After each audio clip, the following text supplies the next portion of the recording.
enfants? Bah, techniquement, on leur apprend tous les gestes techniques qu'on peut avoir, la passe, le contrôle, la passe, le contrôle, passe courte, passe longue.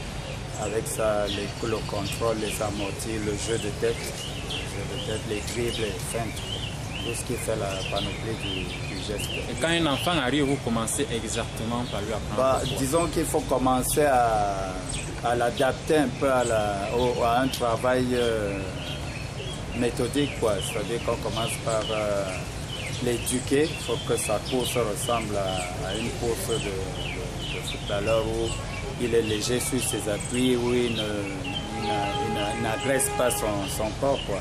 Mais surtout légèreté des appuis et la qualité de ses appuis, la coordination de tout l'ensemble par rapport à la situation sur le terrain, quoi. Et comment la formation se poursuit quand l'enfant a déjà atteint peut-être la catégorie des cadets? Disons qu'au fur et à mesure qu'on évolue, on baisse au niveau de la technique, parce que la technique c'est au début. On attaque plutôt plus il y a plus de tactique, il y a plus de physique, quoi. Plus ça monte, plus c'est tactique, plus c'est physique, moins de technique.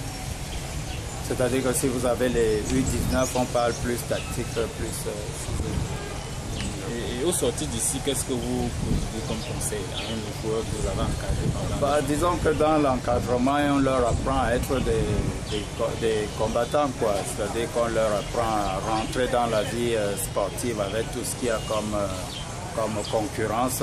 Donc c'est des joueurs qu'on apprête, qui sont prêts physiquement, qui sont prêts surtout mentalement, quoi. Parce que c'est là la difficulté, il faut être prêt à aller jouer, à aller se battre dans ce monde contre tout ce qui a, toute la concurrence sud-américaine, européenne, asiatique et même africaine, quoi. Quelles sont les difficultés que vous rencontrez dans la transition de ces techniques? De ces techniques de jeu, les difficultés que vous rencontrez? Je vous ai dit que la plus grande difficulté, c'est l'investissement. Sinon, les jeunes sont réceptifs et puis on a de la qualité au Cameroun. C'est censé être les meilleurs ici. On a de la qualité, on a de la bonne qualité. Donc, nos enfants sont réceptifs. Donc, ça veut dire qu'ils comprennent vite? Oui, ils comprennent vite. Je pense qu'ils comprennent vite. En plus, on essaye de suivre leur cursus scolaire pour que ce ne soit pas seulement des joueurs du pied, mais des joueurs intelligents, pour que la tête dirige. Alors, en ce qui vous concerne en particulier, quel est le bilan que vous faites à l'issue des 2 années, 2-3 années? Je pense que la difficulté, c'est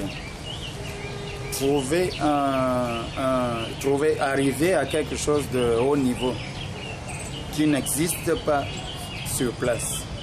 Donc, c'est tout ce travail-là qu'il faut mettre en place. C'est là où il y a la difficulté, c'est le changement des habitudes. C'est la plus grande difficulté. C'est-à-dire que le footballeur africain en général, c'est vrai que ça a un peu évolué. Il est un peu lent, il travaille pas trop. Donc, c'est lui donner le goût du travail, le goût de la vitesse. Disons que des choses qu'il n'a pas en plus, quoi, qu'il faudra ajouter à son talent naturel. Est-ce que tous les joueurs ne veulent pas être seulement des attaquants pour être les d'office? Non, pas forcément, puisqu'il y a des joueurs à d'autres postes. Il y a d'autres joueurs qui sont des idoles pour les jeunes. C'est vrai qu'Eto Fils, le roi lion chez nous, même ailleurs vous avez Mekon, vous avez des défenseurs à Barcelone aussi, le défenseur latéral droit brésilien, qui sont des idoles des... Il y en a beaucoup qui sont gardiens de but, qui veulent être gardiens de but à l'école. Oui, il y a une dizaine de gardiens de but. Mais disons qu'à chaque poste, il y a des joueurs qui sont... Ils ne sont pas complexés? Non, ils ne sont pas plus complexés. Non. Je pense que vous ne pouvez pas jouer tous les rôles. Vous jouez le rôle que vous avez à jouer. Vous ne cherchez pas à aller être attaquant alors que vous avez les possibilités, voilà, les prédispositions pour être gardien de but. Est-ce que vous êtes prête à rester longtemps ici à l'école de brasserie? Je pense que c'est un cadre... Bon, je pense qu'il est le meilleur pour l'instant ici. Maintenant, rester, je m'épanouis dans le travail.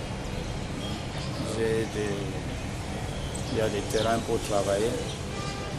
Il y a la connaissance, il y a des discussions possibles.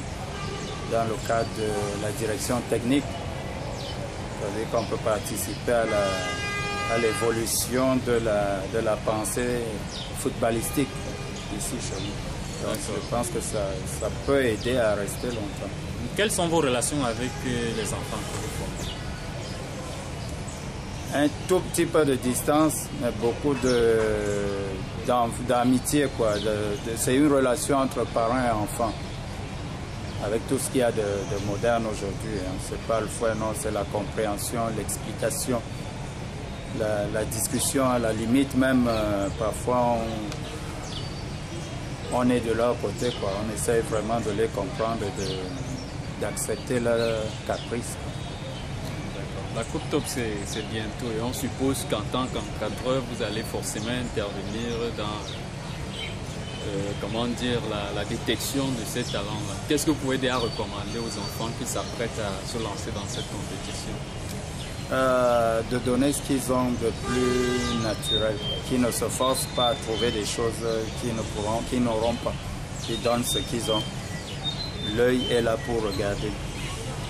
Qui donnent ce qu'ils ont. S'il est un latéral et qui monte, S'il est un latéral qui a un bon tacle, qui tacle bien. Si c'est un attaquant qui marque, qui se montre lui-même tel qu'il est, qui n'essaye pas de...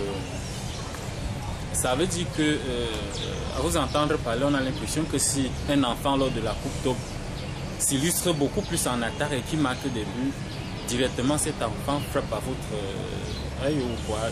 Je pense que c'est naturel ça, quoi. Je pense que s'il marque des buts, il est attaquant, il ne va pas être... Est-ce que vous ne vous êtes pas encore arrivé d'être déçu par un enfant que vous avez cru au départ, qui a les talents et qui a le problème donc d'évolution dans ces milieux, c'est que ça fait pas seulement partie du talent, du bagage, comment on va dire ça, technique quoi. Ça fait aussi partie du mental et c'est pour ça que je vous disais tout à l'heure, on fait une grande part de travail sur le mental. Pour qu'on n'ait pas de ce genre de déception d'un enfant qui est par exemple fatigué par les efforts ou par c'est une prison, hein, dorée peut-être, mais vous êtes toujours là, vous ne voyez pas les autres, vous êtes plus ou moins, vous êtes coupé du reste du monde. Mais il faut accepter ça pour réussir. Donc, on constate que généralement lors de la sélection finale, il y a plusieurs joueurs qui ont du talent. Qu'est-ce qui vous guide à la fin pour la sélection de ceux qui vont rester? C'est la fibre. Il y a talent. Et puis il y a un talent qui a un tout petit truc au-dessus. Et c'est ça. Merci.